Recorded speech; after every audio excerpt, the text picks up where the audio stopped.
नमस्कार। आपका अखबार के YouTube चैनल पर आपका स्वागत है। मैं हूं प्रदीप सिंह। तो एक छोटी सी खबर, और खबर छोटी ज़रूर है लेकिन उसका महत्व बहुत बड़ा है। पंजाब से है खबर। पंजाब के मुख्यमंत्री कैप्टन अमरिंदर सिंह ने एक ट्वीट किया है और उन्होंने कहा कि मैं एक खुशखबरी, एक अच्छी खबर आपसे शेयर करना चाहता हूं। ईद उल फित्र के पावन मौके पर मेरी सरकार ने ये फैसला किया है कि मलेरकोटला को पूर्ण जिले का दर्जा दिया जाएगा, एक अलग जिला बनाया जाएगा। अब ये बात तो बड़ी साधारण सी लगती है कि राज्यों में जिलों की संख्या बढ़ती रहती है, आबादी बढ़ती है, उसके हिसाब से या फिर जो है प्रशासनिक दृष्टि से एक बड़ा जिला बहुत बड़ा हो जाए तो उसका विभाजन हो जाता है, दूसरा बन जाता है। लेकिन ये बात इतनी सीधी नहीं है। इतनी सीधी ये इसलिए नहीं है कि ये सवाल पैदा कर रही है कि क्या मलेरकोटला दूसरा मल्लापुरम बनने जा रहा है। केरल में मल्लापुरम का जो हाल हो रहा है, जिस तरह से वहाँ डिमांड हो रही है, दो तरह की मांगें हो रही है। एक, मल्लापुरम को डिवाइड करके एक और जिला बनाया जाए, और दूसरा एसडीपीआई और पीएफआई मांग कर रही है कि मल्लापुरम और आसपास के इलाकों को मिलाकर एक अलग राज्य बना दिया जाए। क्यों बना दिया जाए? वो कह रहे हैं इस इलाके में हमारी आबादी यानी मुस्लिम आबादी आधे से ज़्यादा हो चुकी है, तो हम बहुसंख्या में हैं, इसलिए अलग राज्य बन जाना चाहिए। अब पंजाब की इस खबर को देखिए। मलेरकोटला एक रियासत थी ब्रिटिश राज में। 1947 में आज़ादी के बाद ये पेप्सू में शामिल हो गई। पेप्सू यानी Patiala and east Pakistan state union जो बना, उसमें शामिल हो गई। और 1956 में जब प्रदेशों का पुनर्गठन हुआ, राज्यों का पुनर्गठन हुआ, तो ये पंजाब में आ गया ये हिस्सा, और संगरूर जिले का हिस्सा था अभी तक। कैप्टन साहब की घोषणा के समय तक ये संगरूर जिले का हिस्सा था। अब मलेरकोटला शहर और संगरूर जिले के कुछ और हिस्सों को काटकर एक नया जिला बनाया जा रहा है। और इस संगरूर में मुस्लिम आबादी 11% थी। इस नए जिले में, मलेरकोटला जिले में, मुस्लिम आबादी होगी 40%। अब आप देखिए कि इसको आप सिर्फ इस नज़रिए से मत देखिए कि 40% आबादी हो गई तो मुसलमानों को उस इलाके के खुश करने के लिए या पंजाब में मुसलमानों को खुश करने के लिए ये घोषणा की गई है। नहीं, ये इतनी साधारण बात नहीं है, इतनी सामान्य बात नहीं है। इसलिए कि पंजाब में मुस्लिम आबादी 2% से भी कम है, तो उनका जो है चुनाव पर प्रभाव एक तरह से नगण्य है। कोई खास असर नहीं पड़ता है। कुछ 2-4 असेंबली सेगमेंट्स को छोड़कर जहां थोड़ी संख्या ज़्यादा है, उसके अलावा कोई असर नहीं पड़ता। तो केवल ये आगामी चुनाव 2022 में पंजाब विधानसभा के होने वाले हैं, उसके नज़रिए से नहीं किया गया है।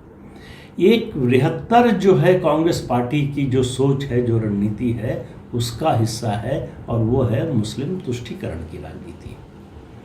और ये आपको हर जगह दिखाई देगी, अलग अलग देश के अलग अलग हिस्सों में नज़र आएगा।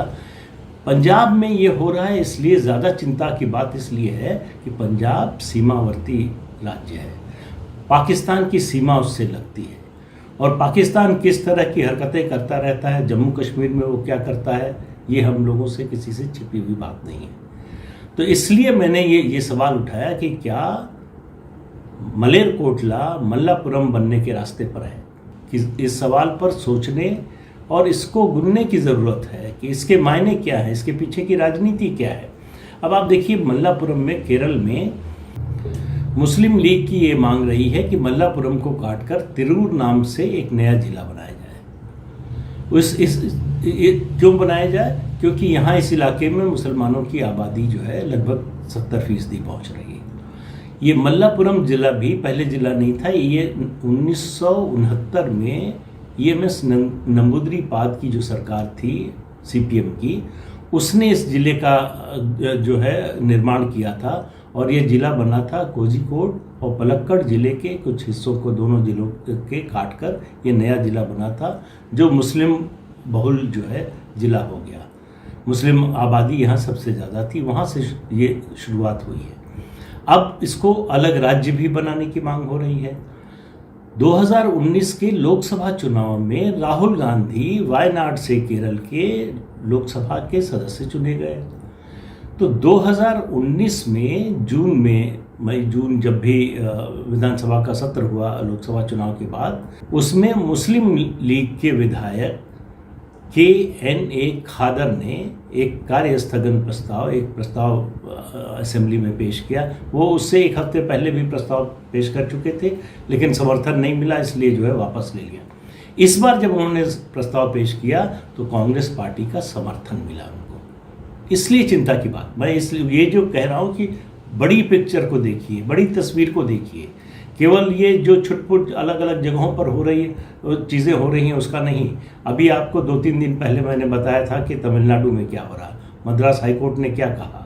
ये एक तमिलनाडु के ज़िले के एक गांव में जिस तरह से ये मांग उठने लगी कि हमारी मुसलमानों की आबादी चूँकि यहाँ ज़्यादा है, इसलिए हिंदुओं के त्योहारों और उनके मंदिरों के जो धार्मिक समारोह हैं, जुलूस हैं, उन पर रोक लगा दी जाए। तो हाईकोर्ट ने कहा कि अगर ऐसा हो गया तो देश में दंगे होंगे, अराजकता फैल जाएगी। अगर दूसरी जगह जो आबादी जो है, जो जिस धर्म के मानने वाले ज़्यादा संख्या में हैं, अगर वो भी ऐसी मांग करने लगे तो क्या होगा। तो मल्लापुरम केरल का नया जिला कभी भी बन सकता है अगर दबाव में आ गए पिनराई विजयन, जो अभी केरल के मुख्यमंत्री हैं। कांग्रेस पार्टी, मुस्लिम लीग लगातार ये दबाव बढ़ा रही है।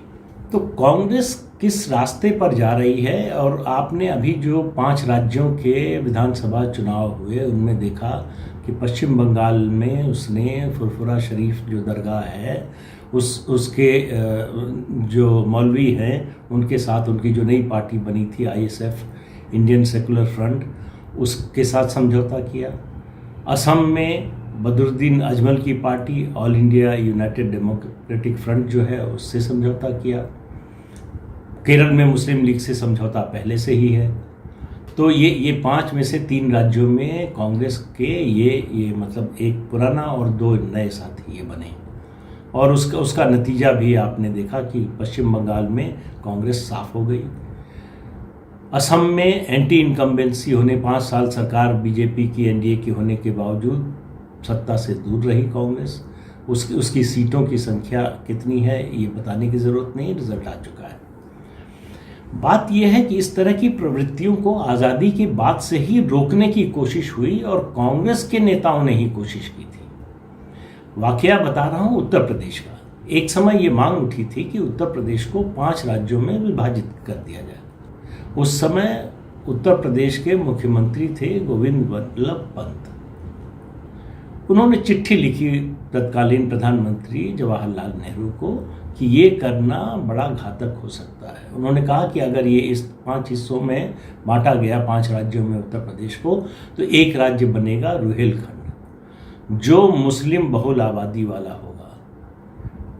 उन्होंने कहा कि ये मुस्लिम मेजॉरिटी वाला स्टेट बनेगा, और ये विभाजन का फिर से एक आधार बनेगा देश के विभाजन का। तो इस तरह की प्रवृत्तियों को रोकना है तो इस तरह के घेटो बनाने की ज़रूरत नहीं है। ये विभाजन नहीं होना चाहिए। क्या नेहरू जी ने जवाब दिया ये तो मालूम नहीं है, लेकिन इतना ये हुआ कि उत्तर प्रदेश के विभाजन का वो प्रस्ताव वहीं दफन हो गया। उसके बाद वो आगे नहीं बढ़ा। लेकिन कांग्रेस अब क्यों ये कर रही है, उसका मकसद क्या है, क्या हासिल करना चाहती है? जिस तरह से वो तुष्टीकरण के रास्ते पर चल रही है, उसको कोई चुनावी फ़ायदा बड़ा होता हुआ दिख नहीं रहा है। फिर भी पंजाब जैसे राज्य में, राजस्थान जैसा राज्य जहाँ मुस्लिम आबादी मुश्किल से 9-9.25% है, वहाँ भी अशोक गहलोत ने घोषणा की है 100 करोड़ रुपए देने की। किसको? उनको लगा कि हल्ला मचेगा, तो इसलिए केवल दरगाह की बजाय उन्होंने इसमें जोड़ दिया कि मंदिरों और गिरजाघरों और गुरुद्वारों के लिए भी होगा ये पैसा। लेकिन सबको मालूम है कि वो पैसा ज़्यादातर कहाँ जाएगा। लेकिन सरकार क्यों दे? मंदिर को, मस्जिद को या दरगाह को सरकार पैसा क्यों दे? ये धार्मिक स्थल है, ये समाज के लोगों के कंट्रीब्यूशन से बनने चाहिए। सरकार को उसमें पैसा देने की, जो टैक्स पेयर का पैसा है वो देने की ज़रूरत क्यों है? ये मैसेजिंग है, 100 करोड़ का मामला नहीं है। ये किसी एक दरगाह को पैसा देने का भी मामला नहीं है। ये एक मैसेजिंग है, ये बताने की कोशिश हो रही है कि ये जो 1977 से पहले, देखिए कांग्रेस और मुसलमानों का रिश्ता जो टूटना जुड़ना शुरू हुआ 77 के बाद। हालांकि 67 में एक कोशिश हुई थी मुसलमानों की अलग पार्टी बनाने की, मुस्लिम मजलिस मुशावरात के नाम से, वो चल नहीं पाई। लेकिन 77 में जब मुसलमान छोड़कर कांग्रेस को काफ़ी संख्या में गया जनता पार्टी की ओर, उसके बाद क्षेत्रीय दलों का उभार हुआ, उनके साथ जुड़ा, ये फिर से जोड़ने की कोशिश है। और ये इस कोशिश में देश के लिए एक खतरनाक संकेत है। खतरनाक इसलिए कह रहा हूँ कि धर्म के आधार पर जिले का गठन कब से होने लगा, संविधान की किस धारा में, किस अनुच्छेद में, किस प्रावधान में ये व्यवस्था की गई है कि धर्म के आधार पर जिले का गठन किया जाए, नया जिला बनाया जाए।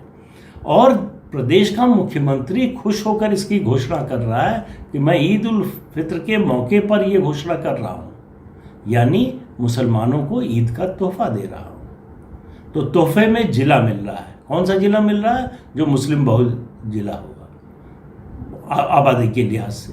तो आप इससे समझिए कि ये स्थिति धीरे धीरे किस ओर जा रही है। अगर इस पर समाज के लोग, राजनीति के लोग अगर वो चेते नहीं तो आने वाले दिनों में ये स्थिति और बिगड़ने वाली है। तो आज इस मुद्दे पर इतना ही। अगले अंक में फिर मिलेंगे किसी नए मुद्दे के साथ। तब तक के लिए इजाज़त दीजिए, नमस्कार। और जाते जाते याद दिला दें कि ये चैनल देखिए, इसे सब्सक्राइब कीजिए, शेयर भी कीजिए। और हाँ, संडे स्पेशल रविवार का जो विशेष अंक है वो आपको इस बार रविवार को देखने को मिलेगा। उसमें बाबू जगजीवन राम के बारे में है कि 2 मौके आए ऐसे जब वो देश के प्रधानमंत्री बन सकते थे, नहीं बने। किसने रोका? कौन से कारण थे जिनकी वजह से देश को पहला दलित प्रधानमंत्री नहीं मिला? देखिएगा ज़रूर और बताइएगा आपको कैसा लगा। नमस्कार।